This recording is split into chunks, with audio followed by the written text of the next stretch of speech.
Oh, it's a good day.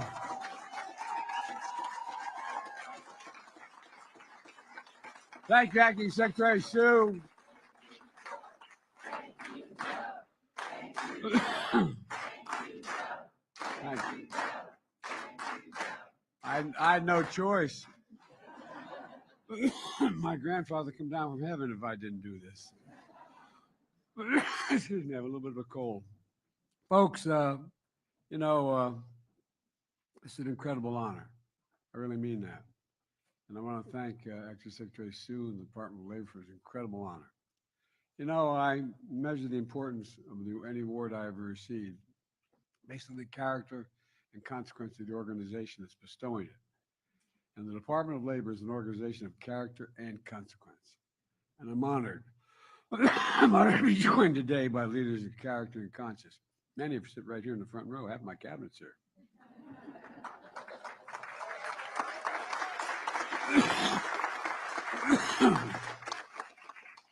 I want to thank all the labor leaders here today, including Liz and the AFL-CIO, members of the cabinet, including Interior Secretary Deb Haaland. You know, you talked about that list that the secretary brought in her pocket when she met with Trump, with Roosevelt. Trump, Freudian slip. And I think she had a relative she left behind. Would you stand up, Madam Secretary, Secretary of Interior?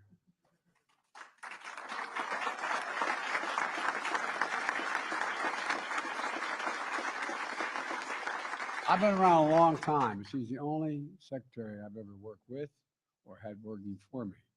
When I say that's done, she said, no, we have this to do now. Thank you, kiddo. Look, you know, former labor secretary who's now in the White House Senior Advisors Corps is Tom Perez.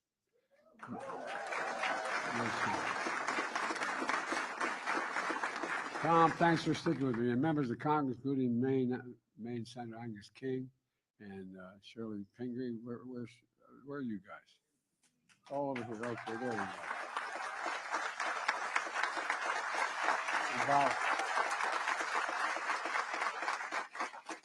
And by the way, last night we were doing a Christmas event at the house, and I got finished talking to a group of folks from labor, and my wife said, and by the way, his wife's a member of a labor union too.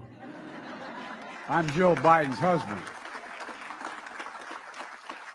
She's not here today, but she's been a long-time union member of the National Education Association. And it's fitting with all these powerful women here that we're gathered at the headquarters of the Department of Labor. Named after one of America's greatest labor leaders. Now, that's not hyperbole. Frances Perkins. You know, we're honored to be joined by her grandson, Tomlin. Where are you, Tomlin? Thank you, brother.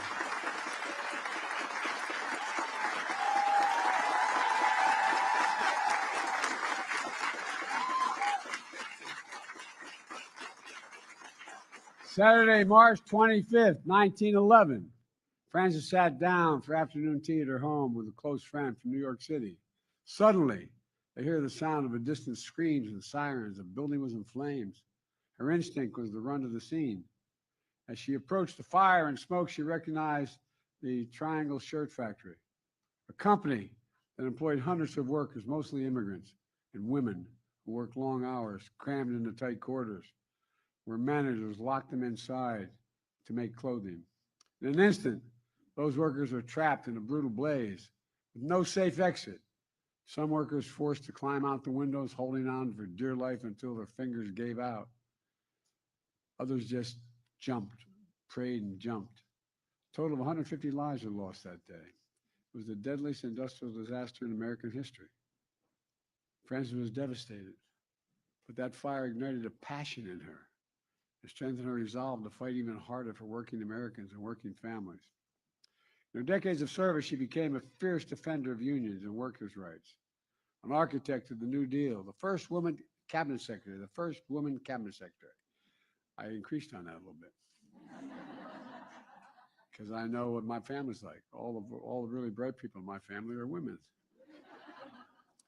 And the longest serving Secretary of Labor in American history. God love it. And the story goes, after Franklin Roosevelt asked her to become his labor secretary, Frances Perkins immediately responded by outlining her goals, what she wanted done. She said, I want unemployment relief, overtime pay, child labor laws, minimum wage, workers' compensation, national health insurance, and Social Security. Many of the benefits we take for granted as a consequence of Frances' dedication, insight, and courage. But that, can you imagine walking up to Roosevelt saying, no, here, I'll take the job, but here's the deal, man. Let's get this straight. Like I said, a little bit like when I asked Frances to do my job. Hard-fought battles with Teamsters and, a real testament to her skill as an advocate for public servants. An example that through the Fair Labor Standards Act, she cemented the idea that if you're working a full-time job, you shouldn't have to live in poverty. A simple proposition. If you work a little extra, you should have extra money for overtime. Not a crazy idea. Some even argue about it now. Frances understood what my dad taught me. And you've heard me say this 1,000 times, but he really would say this. He said, Joey, a job's about a lot more than a paycheck. It's about your dignity. It's about respect. It's about your place in the community. It's about being able to look your kid in the eye and say, honey, it's going to be okay, and mean it. That's my dad. In fact, during her 12 years in office, she accomplished everything on her list except expanded health care for health insurance. It took 65 years later and a guy named Barack Obama and I to get the Affordable Care Act passed.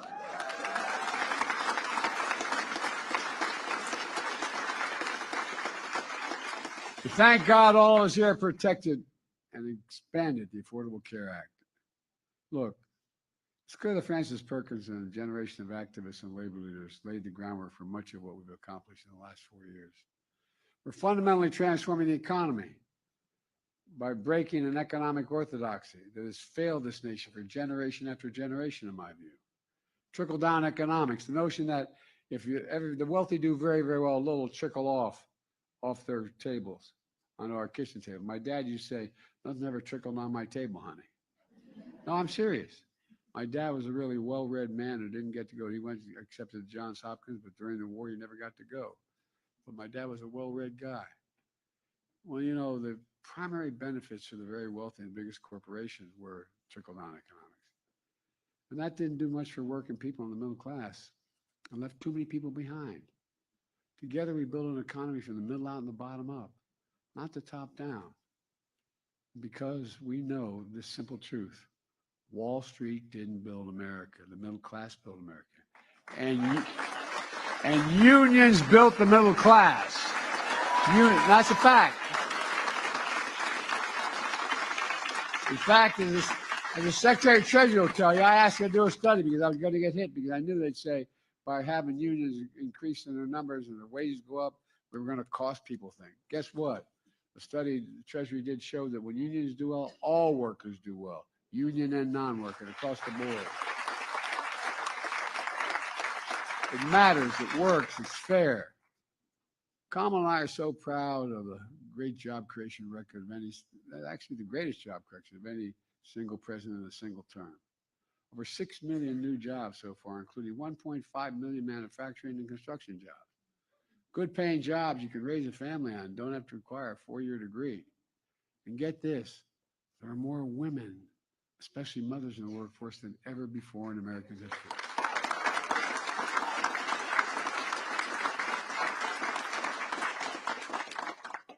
We're so damn proud to protected pensions of millions of union workers and retirees. When I signed the Bush-Lewis Act. Think about that. Imagine what the average American would say if you're going to do that with their Social Security, which this guy wants to do. Imagine if he said your pension, you can't count it anymore. In addition, we've recovered more than $1 billion in back wages and damage for over 600,000 workers here in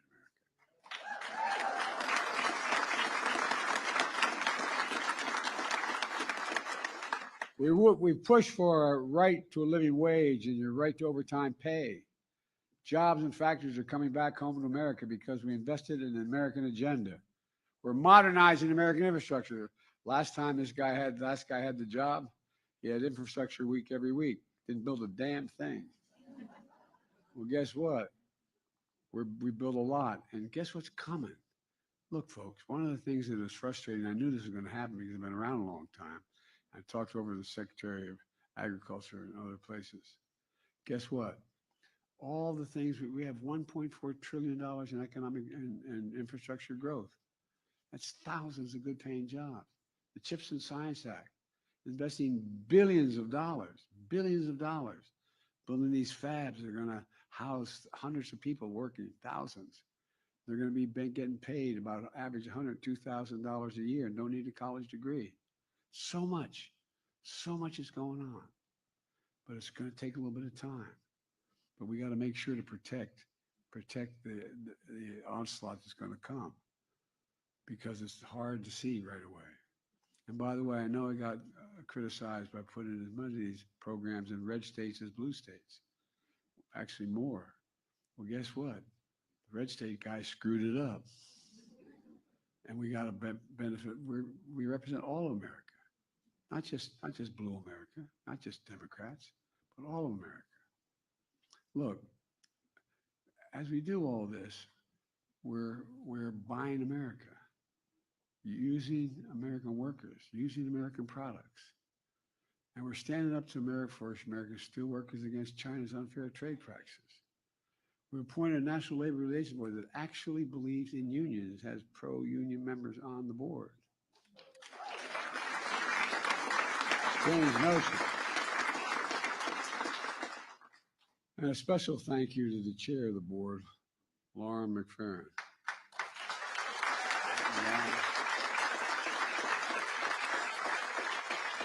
Seriously, where are you, Lauren? Thank you, Lauren. Don't be so shy. Stand up. Let everybody see you.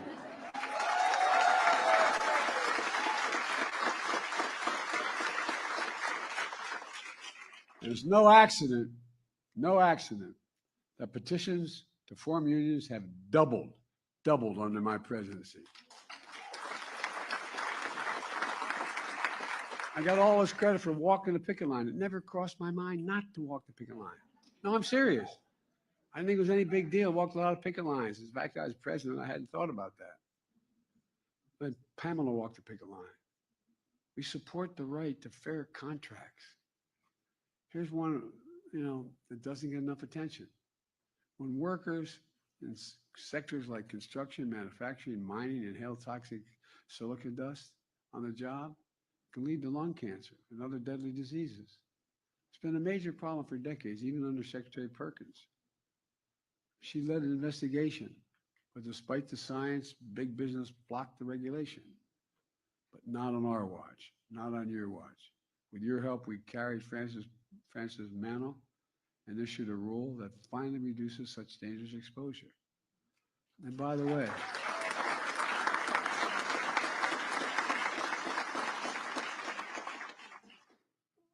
our Secretary of Veterans Affairs is sitting in front of me here, one of the really good guys. I really mean it.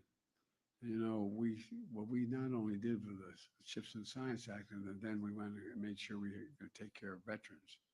We said all those folks in my generation exposed to Agent Orange couldn't prove that their illness was a consequence of it. And all those like my son's generation that exposed to toxic burn pits in Iraq and other places, that it's assumed that my son came back, for example, with stage 4 glioblastoma, more brain injuries than anything else. And guess what? They're entitled to the benefits that they were going to get if they had not lost their lives. Their families.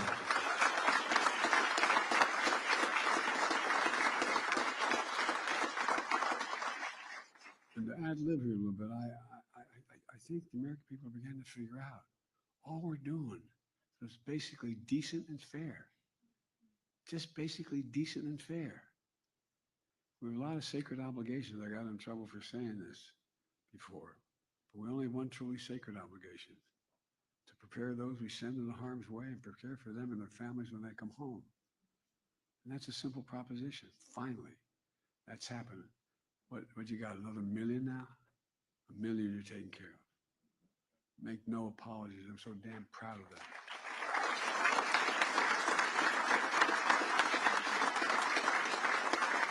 Look, folks, in our 4 years together, we made historic investments that have changed the course of the nation's future and will have a lasting impact for decades to come.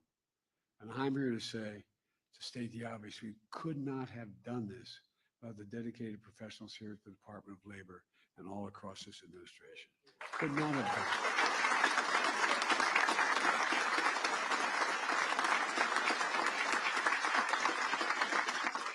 And I'm damn proud to be known as the most pro-labor administration in American history, because we are. We are. We make no apologies.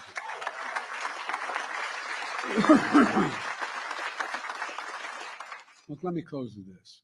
Francis Perkins once said, "The people are what matter to government, and the government should aim to give people, all people, under its jurisdiction, the best possible life." The best possible life. For my dad, it was a simple proposition. Everybody deserves a shot. No guarantee, but a shot. Everybody deserves a shot. All of you have helped upheld that vision, putting people first, no matter who they are. Another important legacy of our administration, making sure we learn from history, lift up stories that often have gone untold.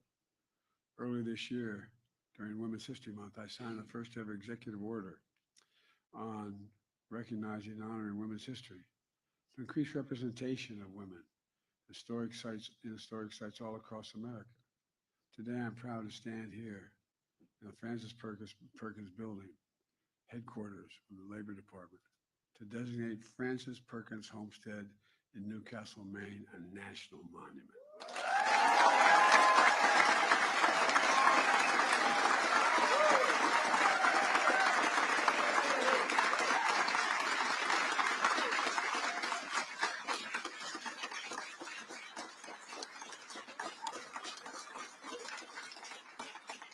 And Secretary Holland is also going to be announcing 5 new National Historic Landmarks to honor women's contributions to American history. It includes Charleston Cigar Factory, excuse me, where Black women led worker strike that opposed gender and racial discrimination, advocated for better pay for working conditions. Look, too many people want to rewrite history or ignore it. Look, all we want to do is make sure we record history, the good, bad, and the indifferent, who we are. I was able to show up in Indian country and apologize for what we did to Indian Americans, for the schools we made them go to and took them right off the reservations for their parents. Throughout our history, women's vision and achievements have strengthened this nation, to state the obvious. That's why I've kept my commitment to have an administration that looks like America. It includes having more women in senior access all across the board, starting with my amazing Vice President, Kamala Harris.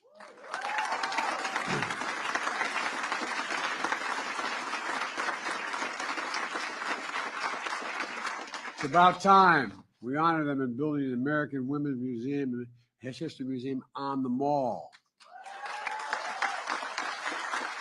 And the Women's Suffrage National Monument on the National Mall. And by the way, it's time for Congress to move on authorizing that legislation moving forward. They should do it now before this Congress ends. Folks, our administration is coming to an end, but our work continues. We get up. We keep going. We keep the faith. I know I will. I know you will. You just remember who in the hell we are. We're the United States of America. There's nothing beyond our capacity when we do it together. Nothing, nothing, nothing. But God bless you all, and may God protect our troops. And now I will sign the proclamation. Thank you, thank you, thank you. Here.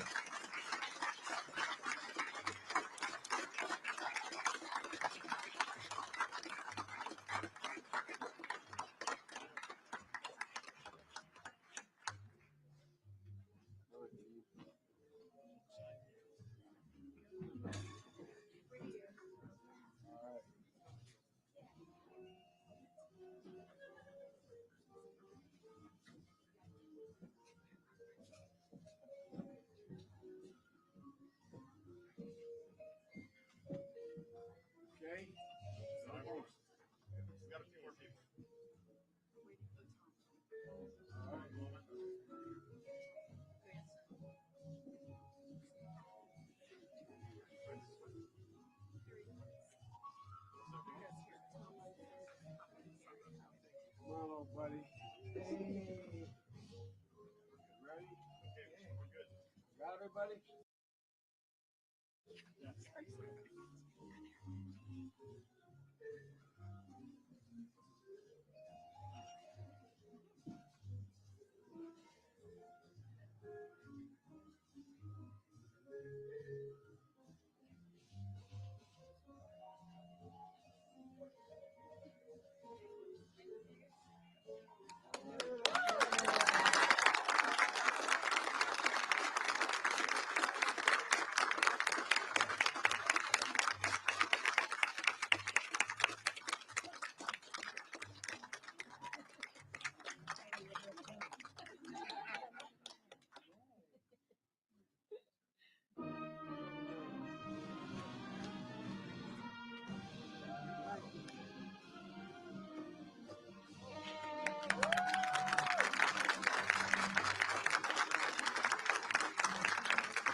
guys mind if we have you speak to the list?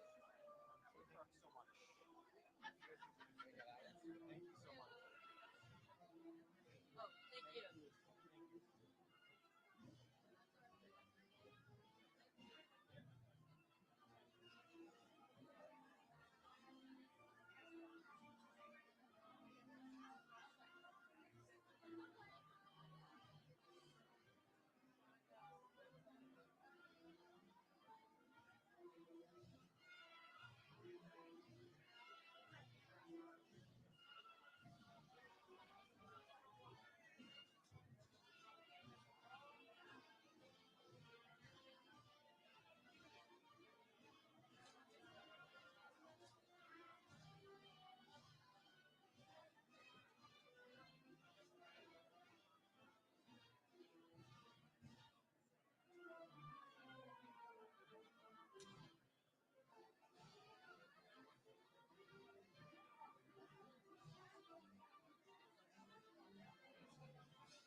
you.